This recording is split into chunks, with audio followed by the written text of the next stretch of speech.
Hello guys, welcome back to my channel sign with Nikhil में। तो आप सभी कैसे हैं? आशा करता हूँ कि आप सभी अच्छे होंगे। आज हम देखेंगे स्पार्टा के बारे में। ठीक है, तो इसके सबसे पहले एक सामाजिक अवस्था देखते हैं कि इसकी सामाजिक अवस्था कैसी थी। सामाजिक अवस्था को किसने बनाया था? तो यहाँ की लाइकर्स के सुधार हैं जो समाज के सुधार में बहुत ही महत्वपूर्ण थे। स्पार्टा की सामाजिक व्यवस्था तथा विधान निर्माता लाइकर्स को माना गया है। ठीक है, लाइकर्स को माना गया है।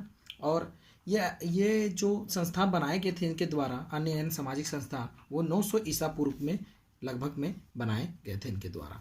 ठीक है, हेरोडोटस जो एक यूनान का इतिहासकार था, उन्होंने माना था कि लाइकर्गस एक किसी प्रारंभिक राजाओं में का पूर्वज थे या अभिभावक थे। उनका ये मानना था। किनका? तो हेरोडोटस का। अब सामाजिक अवस्था में ये आ जाते हैं इनका। सबसे पहले शिक्षा के बारे में देखते हैं। स्पार्टा को शिक्षा की किस चीज़ के बारे में शिक्षा दी जाती थी? स्पार्टा को जन्म से ही सैनिक बनने की शिक्षा दी जाती थी और उनके जन्म से ही उन्हें एक अनुशासन में रहना सिखाया जाता था और एक अच्छा नागरिक बनने की शिक्षा हमेशा दी जाती थी। और अगर कोई दुर्बल बच्चा अगर पैदा होता था, अपाहिज, अपंग या फिर बुद्धिहीन, तो उसे मरने के लिए जंगल में छोड़ दिया जाता था। दूसरा था विवाह। 20 वर्ष की अवस्था में वो सैनिक बन जाते थे और उनको तभी से विवाह करने की छूट दे दी जाती थी। मगर विवाह करने के बाद वे लोग परिवार के साथ नहीं रह सकते थे। हाँ, पर वे अपनी पत्नी से गुप्त रूप से मिल सकते थे। इसकी भी इजाज़त उन्हें नहीं थी कि वे खुल के मिल सकते थे। अपनी पत्नी से वे गुप्त रूप से मिल सकते थे, क्योंकि उनको इतना सैनिक जीवन में इतना कठोर बना दिया गया था कि उन्हें उस चीज़ से छूट नहीं दी जा रही थी। अब तीसरा देखिए, स्पार्टा की नारियां। अब स्पार्टा की नारियां कैसी थी? स्पार्टा की नारियां बहुत ही मजबूत और किस किस लिहाज से मजबूत मैं बोल रहा हूँ, वो आप सुन लीजिए कि वे मानसिक रूप से मजबूत थी। और उन्हें सिखाया जाता था बचपन से ही कि अगर एक महिला या फिर एक लड़की अगर स्वस्थ है या फिर उसके मानसिक रूप से वो स्वस्थ है तो वो एक स्वस्थ स्पार्टा को जन्म भी दे सकती है। उनका यही मानना था। वे लोग बहुत कठोर जीवन जीती थी और अपने आप को बहुत अनुशासित भी रखती थी। ठीक है, उसके बाद आ जाता है आपका सैनिक जीवन। अब इनका सैनिक जीवन आपको पता है कि सबसे इंपॉर्टेंट आपका इसमें सैनिक जीवन ही है, क्योंकि 30 वर्ष की आयु से, ठीक है, 30 वर्ष की आयु से वो एक प्रोफेशनल सैनिक बन जाते थे। उसके बाद 60 वर्ष तक वे लोग अपने सैनिक का वो पदभार संभालते थे। उसके बाद 60 वर्ष के बाद वे लोग अवकाश ले लेते थे और उसके बाद अपना सामान्य जीवन को व्यतीत करते थे। यही उनकी ड्यूटी थी। अब आ जाइए पांचवा पॉइंट, राजा। अब उनका राजा कैसा होता होगा? स्पार्टा का राजा सीधा सीधा आप ये समझ सकते हैं कि स्पार्टा का राजा भी एक सैनिक ही होता था। उसे ज़्यादा छूट नहीं दी गई थी और एक राजा का कर्तव्य होता है कि अपने पूरे सैनिक मंडल को अच्छे से मोटिवेटेड रखना और उनका साथ हमेशा देना। और राजा हमेशा सैनिकों के साथ रहता था, सैनिकों के नियम के अनुसार ही वो रहता था। ऐसा कोई नहीं था कि उसे स्पेशल कोई रूल्स फॉलो करना पड़ता था। आइए सबसे इम्पोर्टेंट देखते हैं, स्पार्टा का संविधान। यही एग्जाम में मेन पूछता है और एग्जामिनर के पॉइंट ऑफ व्यू से ये सबसे इम्पोर्टेंट टॉपिक है, स्पार्टा का संविधान। ठीक है, समाज के बारे में पूछता है बट आप उसको अभी इग्नोर भी कर सकते हैं, बट आप स्पार्टा का संविधान नहीं छोड़िएगा क्योंकि वो इम्पोर्टेंट है बहुत। तो आइए, स्पार्टा का संविधान बहुत ही क्या बोले, शासन तंत्रात्मक था और उनका संविधान ऐसा बनाया गया था कि उन लोगों का शासन ही ऐसा व्यवस्था बनाया गया कि एक अच्छा शासन की स्थापना हो सकी। तो स्पार्टा के संविधान को 4 भागों में बांटा गया है। पहला भाग था राजा का, फिर सेकंड था काउंसिल जिसे जेरूसिया कहते थे, और थर्ड था आपका असेंबली या जनसभा जिसे एपेला कहते थे, और एफोरेट, ये लास्ट वाला है एफोरेट। ठीक है, अब इन लोग चारों को आप कह सकते हैं कि स्पार्टा का संविधान का ये स्तंभ है। अब मैं इन्हें चारों को पूरा डिटेल में बताता हूँ आपको। राजा, तो राजा को सबसे पहले वहाँ का स्पार्टा के 2 राजा को माना गया है कि वो 2 राजा होते थे। और वे 2 राजा को क्या माना गया है कि अलग अलग प्रांत के 2 राजा एक साथ वहाँ पे शासन व्यवस्था संभालते थे या प्रतिनिधि थे। ये एक मान्यता है, ऐसा मैं नहीं कह रहा हूँ कि एक ही प्रांत के थे। ठीक है, ये एक मान्यता है।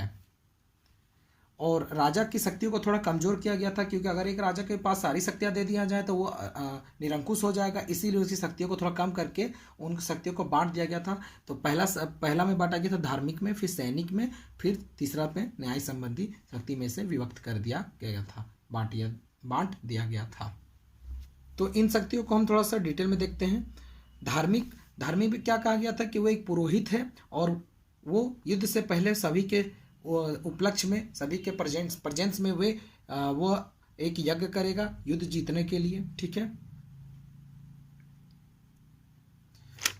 फिर सैनिक, उसको सेना के सेनापति बनाया गया था सेना का, और वो सेना का में रहकर आगे का प्रतिनिधि करता था और उसे 100 आदमी का सहायता मिला था उसकी शारीरिक रक्षा करने के लिए।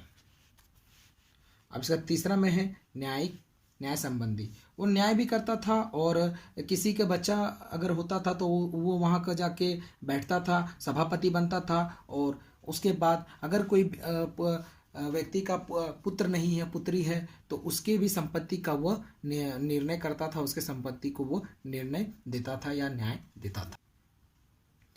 अब दूसरा है काउंसिल, ठीक है। स्पार्टा के संविधान में काउंसिल को जेरूसिया कहा जाता है, मैंने आपको पहले ही बताया था। इसमें 30 सदस्य होते थे, जिसमें से 2 राजा होते थे और बाकी सारे 28 अलग सदस्य होते थे, जिनकी उम्र 60 साल से प्लस होती थी। राजा की उम्र का यहाँ कोई वर्णन नहीं किया गया है। और यह आपका जो काउंसिल होता था, यह एक विचार करने वाला काउंसिल होता था, जिसमें वृद्ध लोग ज़्यादा होते थे और वे विचार करते थे, परामर्श देते थे, ठीक है। और ये आजीवन सदस्य होते थे काउंसिल के, ठीक है। इनका फौजदारी का भी, जो फौजदारी में कानून में आ जाता है आपका चोरी, डाकू, हत्या, उनके बारे में भी ये निर्णय देते थे। अब इसका तीसरा आ जाता है असेंबली में को क्या कहा जाता था वहाँ संविधान में, तो एपला।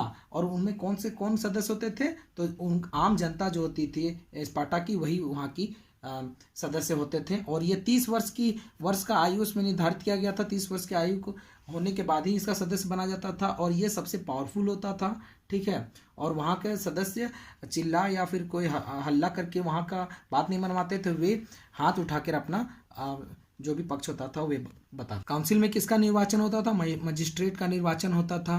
फिर युद्ध में अगर कोई संधि होती थी तो उसका भी किया जाता था प्रश्न पर। और फिर वैदेशिक राजनीति के बारे में भी तथा राजाओं के उत्तराधिकारी का बारे में भी फैसला वहाँ किया जाता था, ठीक है। और यह स्पार्टा का संविधान का एक गणतात्मिक काउंसिल था, और कहा जा सकता है यह एक पावरफुल भी काउंसिल रहा था, ठीक है।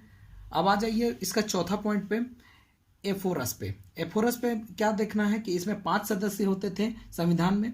इसके अंदर 5 सदस्य होते थे जो कि राजा को कंट्रोल किया करते थे, और वे एकदम गणतांत्रिक प्रवृत्ति के थे, और कहा जा सकता है ये थोड़े पावरफुल भी थे वहाँ के। और इस पद पे कोई भी स्पार्टा का नागरिक भी आपका चुना जा सकता था, और इनका मेन उद्देश्य यही था कि राजाओं के साथ सदैव 2 एफोर भी युद्ध स्थल पर रख देते थे। और इनका एक कहा जा सकता है कि मेन इंपॉर्टेंट काम था कि राजा को कहीं निरंकुश ना होने दे। अगर राजा भी कोई गलती करता तो राजा को इनके समक्ष प्रस्तुत करके इनके पे मुकदमा भी चलाया जा सकता था। और सबसे लास्ट और इम्पोर्टेंट पॉइंट है कि दीवानी मुकदमा पे ये लोग ज़्यादा जोर देते थे, या फिर इनका निर्णय करते थे। दीवानी से कह सकते हैं कि घर परिवार का समस्या, संपत्ति के प्रॉब्लम, उसका ये लोग सुलझाते थे, ठीक है।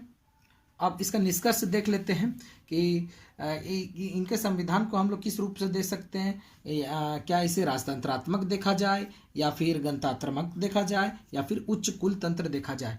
मेरा मानना है कि ये संविधान तीनों का एक समावेश था, तीनों का एक मिश्रित रूप था। निष्कर्षता हम कह सकते हैं कि ये तीनों का एक समावेश था, और इसमें स्पार्टा के हित के लिए ही सारी चीज़ों को मिलाया गया था। इसी के साथ मैं अपने इस टॉपिक को अंत कर देता हूँ। आशा करता हूँ आप लोगों को ये टॉपिक अच्छे समझ में आया होगा। सो प्लीज़ इसे शेयर करें अपने दोस्तों के साथ, और थोड़ा सपोर्ट दिखाएं अपनी तरफ से। Thank you.